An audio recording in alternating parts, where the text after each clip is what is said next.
नमस्कार, मैं सुप्रिया सिंह और आप देख रहे हैं न्यूज ट्रैक। और आज हम एक बेहद ही जरूरी सवाल उठाने जा रहे हैं। क्या अध्यात्म की आड़ में चल रहा अंधविश्वास और अपराध का कारोबार, क्या धर्म के नाम पर देश को गुमराह करने वाले तथाकथित बाबा हमारे लोकतंत्र और समाज के लिए सबसे बड़ा खतरा बन चुके हैं? आज हम बात करेंगे उन बाबाओं की जो धर्म नहीं, डर और दलाली बेचते हैं, जो भगवान नहीं, बलात्कार और भ्रष्टाचार में लिप्त हैं, जो संत नहीं, सत्ता के सौदागर बनकर बैठे हैं। इस वीडियो को लास्ट तक जरूर देखिएगा क्योंकि सच कड़वा है पर जरूरी है। आज हम आपसे एक ऐसे विषय पर चर्चा करने वाले हैं जिसको लेकर जानबूझकर लोग टालते रहते हैं, और वो बात है बाबाओं द्वारा इस देश में फैलाई हुई गंध। क्योंकि सब कुछ वो धर्म के नाम पर करते हैं, धर्म के नाम पर राजनीति पार्टियों का समर्थन करते हैं, धर्म के नाम पर वोटों को इधर से उधर किया जाता है, धर्म के नाम पर काले धन को सफेद किया जाता है, धर्म के नाम पर बलात्कार होते हैं और धर्म के नाम पर हत्याएं होती हैं। अदालतें कुछ भी कहती रहे लेकिन इन बाबाओं का कुछ नहीं बिगड़ सकता। किसी भी पार्टी की सरकार हो, किसी भी नेता की सरकार हो, लेकिन इन बाबाओं का कुछ भी नहीं बिगड़ता है। दरअसल ये बाबा इस देश में सत्ता के समांतर केंद्र बनकर बैठे हैं। वैसे तो हम भारतीय लोकतंत्र को विकृत करने वाली जो बुलडोजर संस्कृति है उसका कड़ा विरोध करते हैं, लेकिन अभी हाल ही में किसी ने टिप्पणी की थी कि पूरे देश में जनता की धार्मिक भावनाओं का इस्तेमाल करने वाले अपराधी बाबाओं पर बुलडोजर कब चलेगा। तब जरूर मन में ख्याल आया कि बुलडोजर संस्कृति का भी कोई कल्याणकारी इस्तेमाल हो सकता है। इस जमाने में सत्ता, इसी जमाने में आम लोगों की आध्यात्मिक आवश्यकताओं की पूर्ति ये बाबा लोग करते थे। अपनी इसी ताकत का लाभ उठाकर उन्होंने आजकल बलात्कार, हत्या, गिरोहबंदी, नशे का व्यापार और काला धन सफेद करने के धंधे और ब्लैकमेलिंग के साम्राज्य स्थापित कर रखे हैं। इनके अड्डों पर रहस्यमय गुफाएं और अय्याशी करने के लिए बनाई गई ऐशगाहें पाई जाती हैं। पहले तो उनके खिलाफ कानूनी कार्रवाई नहीं होती, और अगर किसी प्रकार ये कानून के हत्थे चढ़ भी जाते हैं तो लगातार इन्हें जेल में पूरे बंदोबस्त के साथ रखा जाता है। जब इनकी गिरफ्तारी होती है तो उनके अंध समर्थक हिंसा और उत्पाद में उतर आते हैं। कई दिन तक वो कानून व्यवस्था से मोर्चा लेते हैं। अदालतें कोई भी फैसला लेती रहे, ये सरकार कोई भी हो, पार्टी कोई भी हो, नेता कोई भी हो, लेकिन इनकी ताकत के सामने सब लोगों को झुकना पड़ता है। इन बाबाओं के बारे में धारणा बन चुकी है कि ये अपने फतवों के माध्यम से बड़े पैमाने पर वोटों को इधर उधर कर सकते हैं। वही खुद को मेहनत करने वाले बाबा चुनाव भी लड़ते हैं।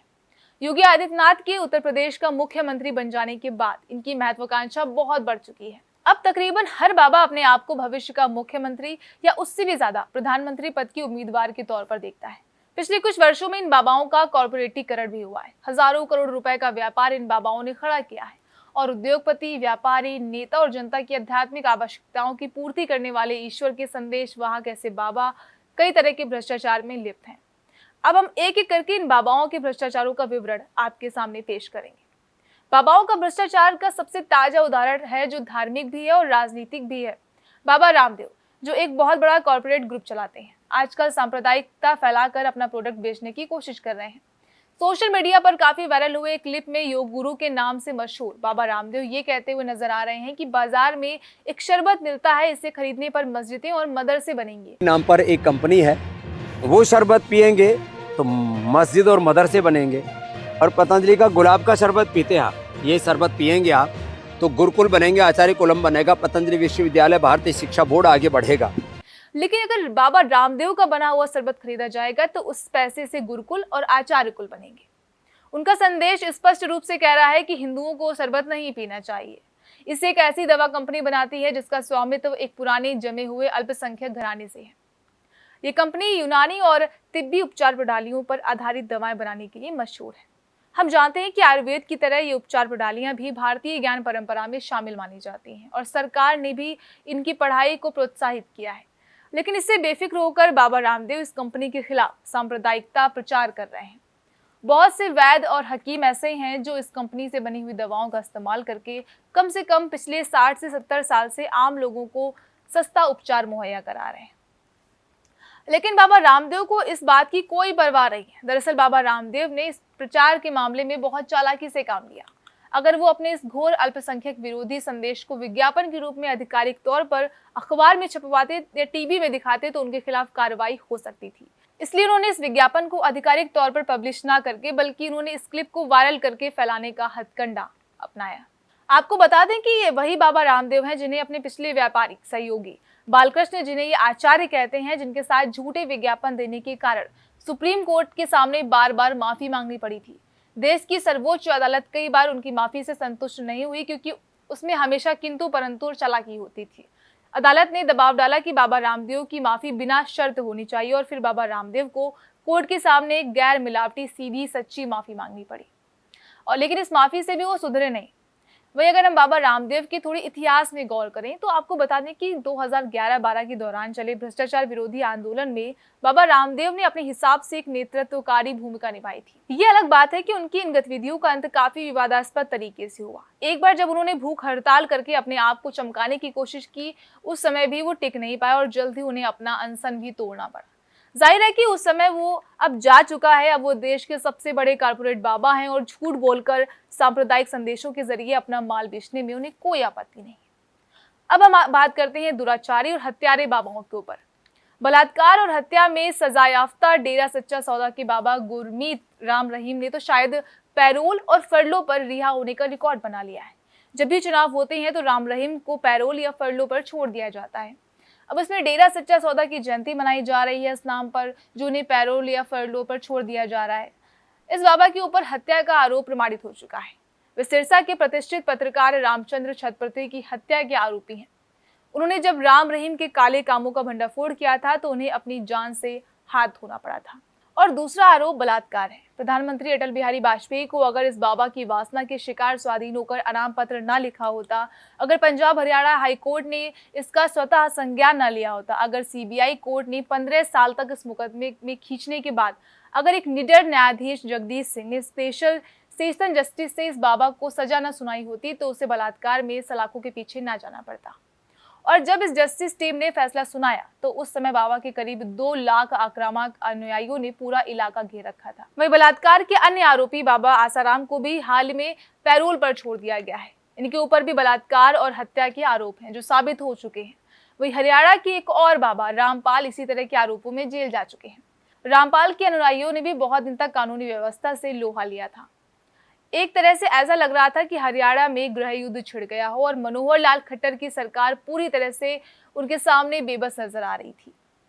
एक बाबा नित्यमान सरस्वती हैं जिनको एक अभिनेत्री के साथ यौन क्रिया करते हुए पकड़ा गया था।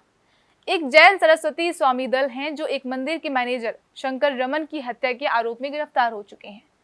एक चकलागर चलाने के आरोप में स्वामी सदाचारी नामक बाबा को जेल में डाला जा चुका है। स्वयं को इच्छाधारी कहने वाले कथित संत भीमानंद को भी वैश्यावृत्ति रैकेट चलाने में पकड़ा जा चुका है। ज्ञान चेतन नाम के कथित संत को 3 हत्याओं के आरोप में 14 साल की सजा हो चुकी है। आप देख लीजिए कि बाबाओं के कारनामे क्या हैं। हाल ही में धूमधाम से शिवरात्रि मनाने वाले एक अंग्रेजी बोलने वाले बाबा का ऐसा ही दुराचार सामने आया। एक पत्रकार ने पर्दाफाश किया है। ये बाबा कमसिन बालिकाओं की दीक्षा देने के नाम पर उनके ऊपर से वस्त्र उतरवा देते हैं, लेकिन अदालतीय पेचीदगियों के सहारे बाबा अभी तक बचे हुए हैं। इसके साथ पूंजीपतियों और राजनेताओं की जबरदस्त ताकत भी है। बाबा से देश को नुकसान केवल दुराचार और आर्थिक राजनीतिक भ्रष्टाचार के मामले में नहीं हो रहा है। ये बाबा लोग देश के पर्यावरण के भी दुश्मन हैं। अब हम आपको एक पर्यावरण विरोधी बाबा के बारे में बताते हैं। इस बाबा की ताकत से कोई सीमा नहीं है। ये प्रिंट मीडिया और इलेक्ट्रॉनिक मीडिया में छाए रहते हैं।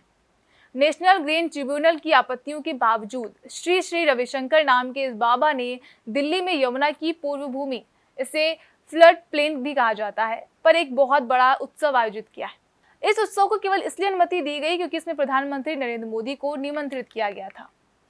ग्रीन ट्रिब्यूनल का अनुमान है कि इस कार्यक्रम के कारण यमुना में फ्लड प्लान का जो नुकसान होगा उसकी भरपाई करने में 10 वर्ष से भी ज्यादा का समय लगेगा और 42 करोड़ रुपए का जो नुकसान होगा वो अलग से। अब आते हैं बाबाओं के उस हथकंडे पर जो वो लियस्ट ट्रस्ट बनाकर इस्तेमाल करते हैं। इस ट्रस्ट के जरिए वो देश के तमाम काला धन पैदा करने वाले लोगों के साथ में ताल्लुकात बना लेते हैं, चाहे वो फिल्म स्टार हो, चाहे वो भ्रष्ट ऑफिसर हो, चाहे वो भ्रष्ट नेता हो।